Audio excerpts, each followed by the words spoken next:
Bonjour et bienvenue dans cette nouvelle vidéo et aujourd'hui nous allons parler d'Arthur Rimbaud et de son œuvre Les Cahiers de Douai.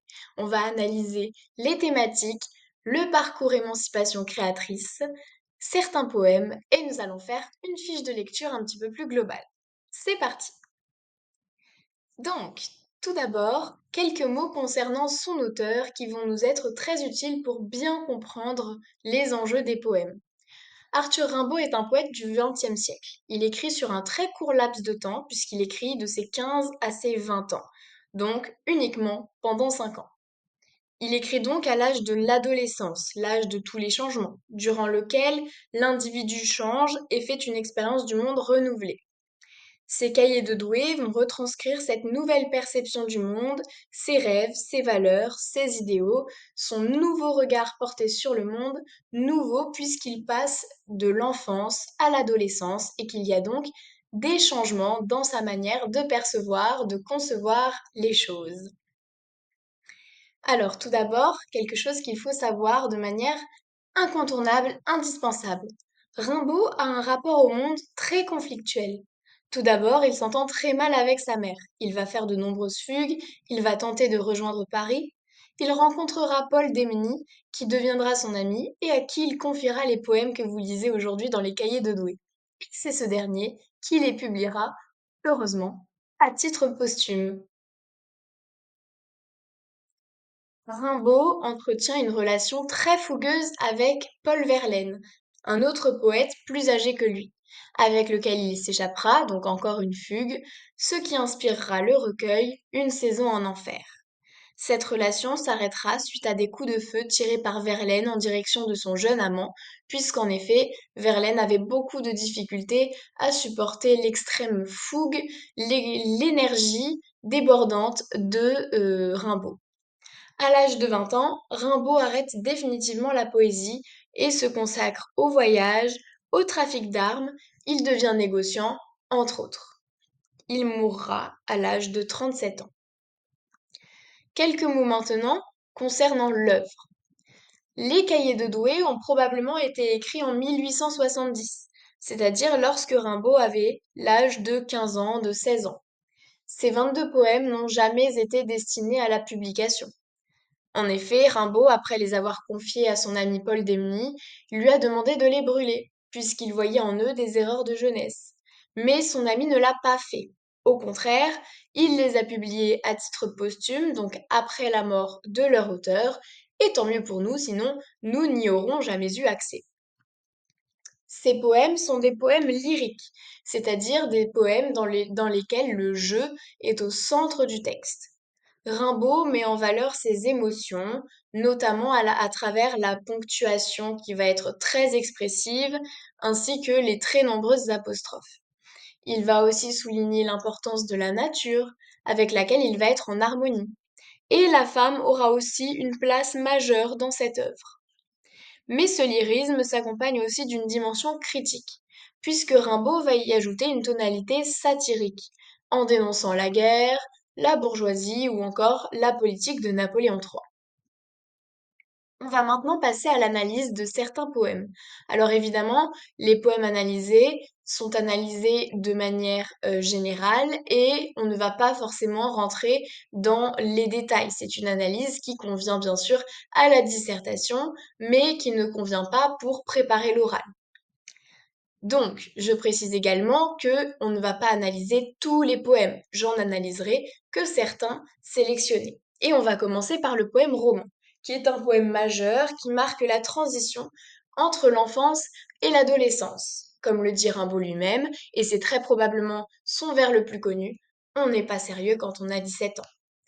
Rimbaud met en valeur les nouvelles expériences qu'il va faire à la sortie de l'enfance, à l'aube de l'adolescence, comme le montrent les références au champagne ou encore à la bière.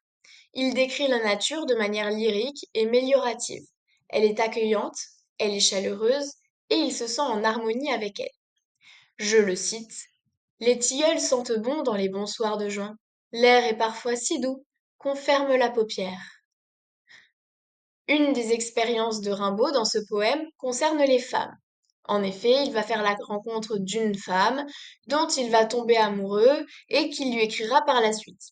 Il insiste sur sa candeur, sur son innocence, sur sa naïveté à ce moment-là, qui sont également trois traits de caractère que la femme en question soulignera dans ses lettres. Passons maintenant au poème Ophélie. Le poème Ophélie est une référence au personnage éponyme, c'est-à-dire au personnage qui porte le même nom, de l'œuvre de Shakespeare. L'œuvre s'appelle Hamlet. Donc, dans ce poème Ophélie, Rimbaud va faire une référence à la femme Ophélie, un des personnages de l'œuvre de Shakespeare Hamlet. Rimbaud va, ce faisant, s'inscrire dans la tradition littéraire. Et il va l'honorer d'ailleurs, puisqu'il reprend un personnage marquant de la tragédie shakespearienne. Quelques mots concernant Ophélie. Aussi bien le personnage de Shakespeare que le poème de Rimbaud. Ophélie est une femme victime d'hallucinations qui s'est suicidée en se noyant dans une rivière. Et dans le poème de Rimbaud, le poète va la décrire ainsi. Morte, flottant dans un environnement dans lequel elles se font harmonieusement, la nature l'accueillant à bras ouverts.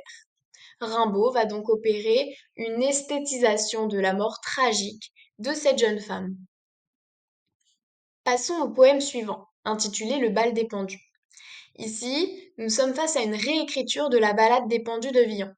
Il s'agit donc d'une parodie, d'une reprise poétique d'un poème de la tradition qui est volontairement tordu, écorché, dans le but de tourner cette poésie traditionnelle en dérision.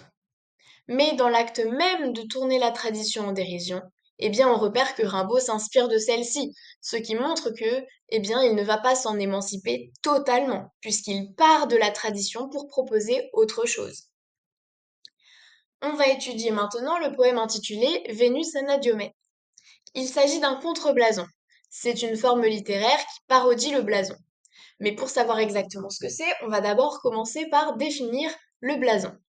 Le blason, c'est une poésie dans laquelle on va mettre en valeur le corps ou une partie de corps, du corps que le poète va décrire de manière élogieuse. Le contre-blason revient donc à dévaloriser, à présenter de manière péjorative, voire repoussante, une partie du corps ou un corps. Ici, Rimbaud va s'inspirer de Vénus, la déesse de la beauté. Mais au lieu de valoriser une femme, de la mettre en valeur d'un point de vue esthétique, par exemple, d'en faire l'éloge, comme il le pourrait, sachant que son inspiration est la déesse de la beauté, eh bien Rimbaud va proposer un portrait repoussant, puisqu'il va décrire une vieille prostituée hideuse. Passons maintenant au poème Le dormeur du Val. C'est un poème à propos de la guerre, puisque Rimbaud va faire une expérience un petit peu en direct de la guerre lors d'une fugue. En effet, en fuguant, il marche dans une nature qui va être harmonieuse, qui va être accueillante, et il va voir un soldat qui semble assoupi. La chute de la poésie ramène brutalement le lecteur à la réalité. Tranquille, il a deux trous rouges au côté droit. Rimbaud va donc suggérer que le soldat est mort et non assoupi. On va comprendre que ce soldat, qui est décrit depuis le début du poème, est en réalité décédé à cause de la guerre. Et ce faisant, Rimbaud va pointer du doigt la guerre et ses atrocités, puisque de jeunes gens en meurent. Enfin, passons maintenant au dernier poème que l'on va étudier aujourd'hui, intitulé Ma Bohème. Il s'agit d'un poème sur l'adolescence de Rimbaud, fugueur, qui se retrouve dans une nature accueillante avec laquelle il est en harmonie. Cette nature est une figure maternelle, une figure protectrice. Lors de sa fugue, il n'a pas de but géographique. Il va simplement errer et ce faisant, il va présenter sa manière de concevoir le poète. Il va nous donner un aperçu de comment il conçoit l'homme pratiquant l'activité poétique. En effet, il va faire référence à Orphée. Alors Orphée, je le rappelle, c'est celui qui anime la nature de sa lyre.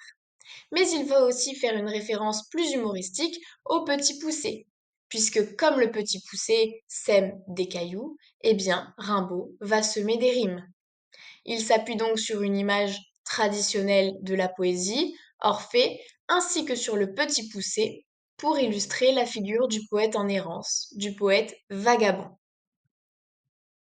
On va maintenant passer à l'étude des thèmes les plus marquants de ces cahiers de Douai. Et on va commencer bien sûr par la tradition poétique, puisque Rimbaud va aussi bien s'en inspirer que la détourner. Cela se voit notamment dans les poèmes comme Le bal des pendus, qui parodie La Ballade des pendus, le poème de François Villon dont on parlait tout à l'heure. Cela se voit dans Ophélie, inspiré du personnage d'Hamlet, la tragédie de Shakespeare. Ou encore, cela se voit dans le poème intitulé Le châtiment de Tartuffe, qui fait référence à Tartuffe, un personnage central de l'œuvre de Molière. Rimbaud va donc s'inspirer de la tradition poétique, mais aussi de la tradition littéraire, puisqu'en effet, Molière et Shakespeare sont des dramaturges, c'est-à-dire des auteurs de pièces de théâtre. Donc, en d'autres termes, l'inspiration de Rimbaud n'est pas uniquement la poésie traditionnelle, c'est la littérature traditionnelle, puisqu'il va aussi s'inspirer d'autres genres, comme le théâtre. Mais Rimbaud va aussi détourner cette tradition littéraire pour s'en moquer dans ses poèmes. Donc d'un côté, c'est une source d'inspiration pour lui, mais de l'autre, il s'en émancipe, il va la tordre. Le second thème que l'on va étudier est le thème de la liberté et de la révolte. Alors, c'est un thème assez évident au vu de ce qu'on a vu, au vu de ce qu'on a pu dire précédemment. En effet, Rimbaud est un jeune adolescent très fugueur qui exprime le désir de se déplacer où il veut, quand il veut, sans se contraindre à une seule zone géographique. Cela se voit dans des poèmes comme Ma Bohème, par exemple. Mais sa révolte est aussi politique, puisqu'il s'oppose à Napoléon III dans ses poèmes. Il critique et dénonce guerre et bourgeoisie. Nous allons également parler du thème des femmes, puisque Rimbaud a l'âge où l'on commence à s'intéresser aux relations amoureuses et à la séduction, et cela se ressent dans ses poèmes. Il ne présente pas de véritable amour, mais il présente des amours fantasmés, des amours rêvés, des amours désirés, des amours érotiques. La femme est une figure omniprésente que l'on retrouve même à travers la nature, puisqu'en effet, cette nature, nous l'avons déjà vu notamment dans le poème Ma Bohème, peut parfois prendre un rôle maternel, un rôle protecteur, tout comme le ferait une femme. Intéressons-nous maintenant au parcours émancipation créatrice. Alors tout d'abord, étudions ensemble le terme émancipation et ses sous-entendus.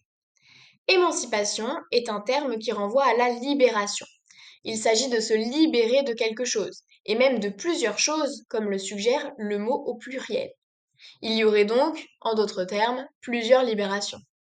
Et en effet, il y a plusieurs libérations, puisque Rimbaud va s'émanciper de sa famille, puisqu'il va fuguer, il a des conflits avec sa mère. Il va s'émanciper des conventions sociales, il est homosexuel, il mène une vie de débauche. De la politique, il s'oppose à Napoléon III, il critique la guerre. De la bourgeoisie, de la tradition poétique, il va tordre la poésie traditionnelle et contribuer au mythe du poète maudit, c'est-à-dire du poète à l'écart de la société, incompris, isolé. Ce recueil marque de très nombreuses émancipations pour le jeune Rimbaud, qui sort du personnage de l'enfant pour entrer dans celui de l'adolescent, et donc découvrir et ou expérimenter un nouveau monde. En ce qui concerne maintenant le terme de créatrice, eh bien, ces émancipations, ces libérations aboutissent à une création. Rappelons que le terme poésie vient du grec poiesis, qui signifie création. Donc, autrement dit, étymologiquement parlant, la poésie est une création, ce qui explique les réécritures parodiques, les jeux sur la métrique. Alors, je rappelle que la métrique, c'est la forme du poème, qui ne respecte pas toujours la tradition. Cela explique surtout la manière d'envisager les thématiques traditionnelles, puisque Rimbaud va prendre le parti du renouvellement de cette tradition. Je vous propose maintenant de passer à quelques textes complémentaires à citer en dissertation pour varier les exemples.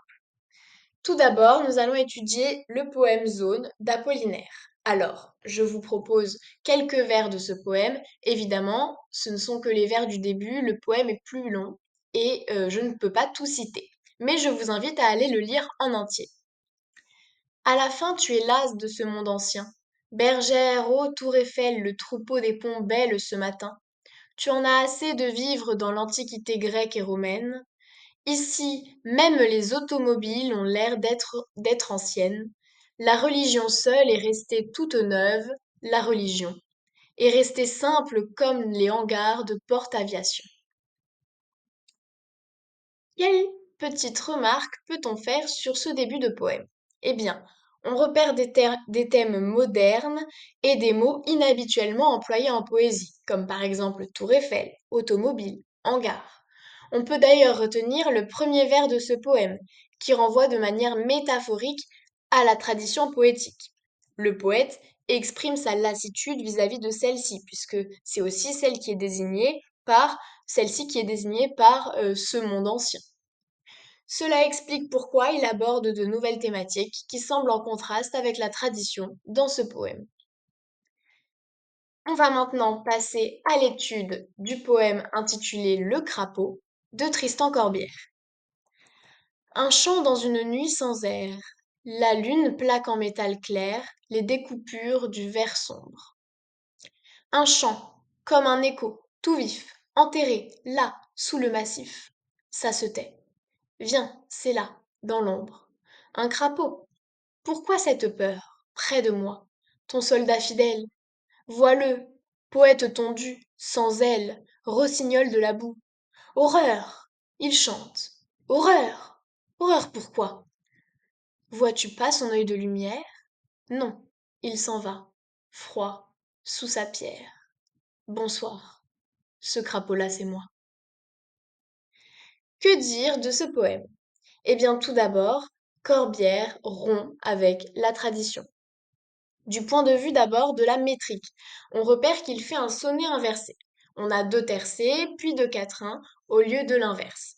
Il s'appuie donc sur la tradition pour la tordre et pour proposer quelque chose de plus moderne, ce qui justifie aussi l'emploi d'un vers isolé en fin de poème, d'une ponctuation excessive qui donne un rythme brutal, et de la forme du dialogue tout au long de ce dernier, donc de ce poème.